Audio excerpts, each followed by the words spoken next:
All right, let's just jump right in because there's this quiet but massive revolution happening in enterprise software.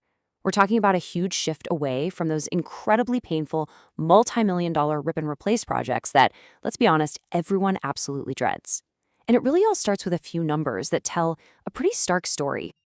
So first up, look at this. Industry research shows that a staggering 45% of all BAB deliveries are either late or incorrect. Just let that sink in for a second. Almost half of all business-to-business shipments are failing to deliver on their most basic promise. That's a massive amount of lost money and, of course, frustrated customers. So, you have to ask, why is this happening? Well, this next number gives us a huge clue. 65% of companies are still trying to manage their logistics with, believe it or not, outdated tools like spreadsheets and email. I mean, they're trying to run these incredibly complex global operations with what's basically the digital version of sticky notes and a bunch of string. And here's the final piece of that puzzle. A full 70% of businesses say they're struggling because their information systems are totally walled off from each other. The warehouse system has no idea what the transport system is doing, which doesn't talk to the finance system. It's just digital chaos. Okay, so when you put all those numbers together, you get a really clear picture of the supply chain's big, glaring problem. It's a world just bogged down by manual work, fragmented systems, and these deep, really costly inefficiencies. This is the pain that companies are feeling every single day, right on the ground floor. But here's where the story takes a twist. Those massive, super expensive systems from the big tech giants, the ones that are supposed to fix all this chaos, well, it turns out they often become a huge part of the problem themselves. And that right there is the big tech dilemma. Hey, you don't have to take my word for it. A recent study that was covered by CIO.com looked into these huge migrations to platforms like SAP's S/4HANA. And what they found was that massive delays aren't just a risk. They are, and I'm quoting here, the rule rather than the exception. The rule. And this chart just lays out the scale of the problem perfectly. Get this, a mind-blowing 92% of these projects are delayed. That is, by far, the most common issue. And on top of that, 65% go over budget, and another 65% have serious quality problems once they finally go live. It's pretty clear the traditional fix is completely broken. So you have to wonder, why all the failure?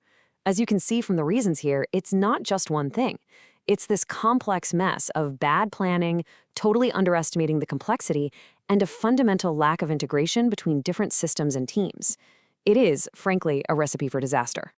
Now, all of this chaos is what has opened the door for a totally different way of thinking. A much smarter way forward that completely avoids the disasters of the old rip and replace model. So, let's talk about the add-on revolution. And the difference between these two approaches, it couldn't be more stark. The old way is a high-stakes gamble. It's incredibly expensive, super risky, and it disrupts your entire organization. The new way is all about being agile and intelligent.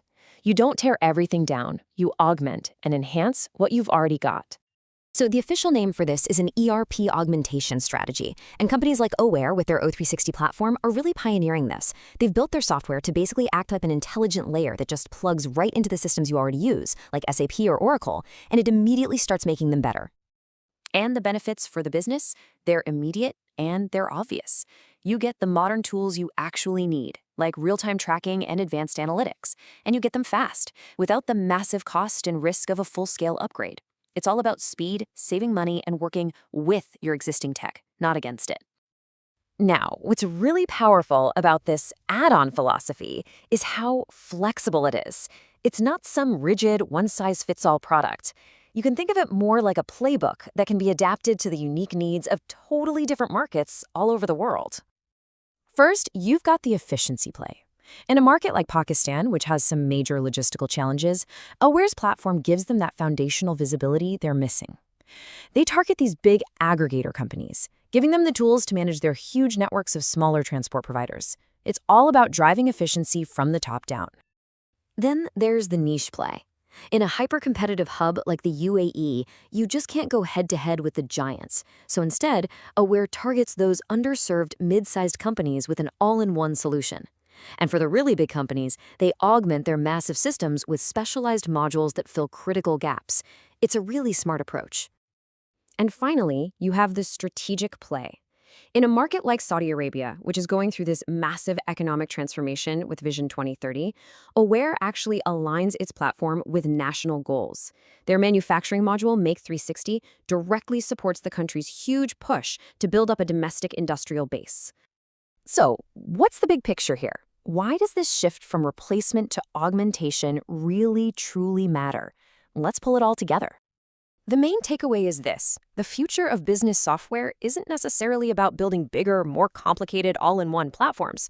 It might actually be about creating these agile, intelligent, specialized layers that make the systems we already have work smarter, faster, and just way more effectively for us. And that leaves us with a pretty provocative question to think about. When you look at the incredible costs and the constant failures of the old model, you just have to ask, is the real future of big tech not about replacement at all, but about reinforcement? Now that is something to chew on. Thanks for tuning in.